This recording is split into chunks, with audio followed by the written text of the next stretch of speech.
The how is the cure, i.e., in my case, stripper springs and shocks. Change your line. It could be that's why you keep running wide, because you got the wrong line. Often the cure comes from talking to an expert or an instructor.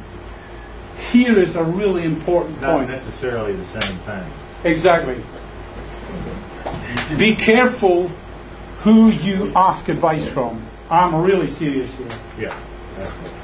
We have lots of paddock bench racing. Oh man. I had to correct a guy on Facebook because some person asked the question of how to get your body over. And I'll tell you, the solution to the problem given by this genius would have got that person killed. So be careful who you are asking. Hey, you.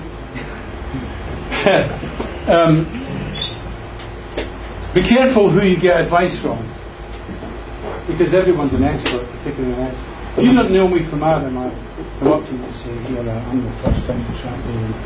Could you show me the way around?" And you find out he's that far away from the apex. He's no better off than you are. I learnt that in the early days of my motor racing career, that most of the people that you think are better than you have got no more clue than you do. That's true. I remember arriving at Brands Hatch, a guy asked me to set up his Reynard Formula Ford, and I arrived at Brands Hatch at lunchtime. I said, "How's it going? You've been running all morning." He says, "Oh, it's off." He says, "I've asked advice round the paddock." So I said, "What was their advice?" He said, "Well, it wouldn't turn in very well." And he said, "What they told me to do is turn this spring up and this spring up.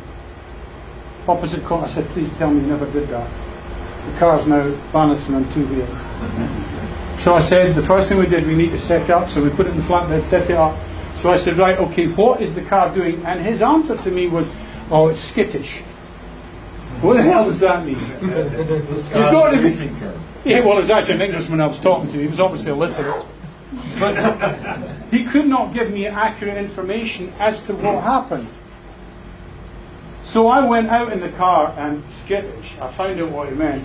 I came into a corner at 130, put the brakes on, the car went absolutely sideways. And I thought, no, what the hell? Next corner, same thing. I thought, so I came into the pits, I said, "It's got a brake bias thing," and all of the braking was in the back end. It was like coming at a corner 130 and pulling the handbrake on.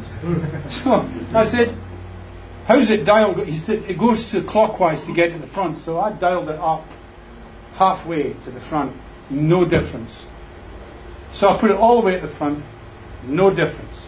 So I come into the pits and I said to this guy, I says, "There's something wrong with your brakes." He said, "Yeah, I need new brake pads at the front." I stepped out of the car and I said, "I'll see you later, Matt. I can't set it up." So it's important that you think about what's going on with your bike. You might need to change your line. And that's why this guy screwed up his whole day at Brands Hatch, which cost him about $500. One, because he went around the pits arbitrarily asking people advice who hadn't got the first foggiest idea. And the worst thing was he acted on it. But the real problem was he didn't have any brakes in the thing.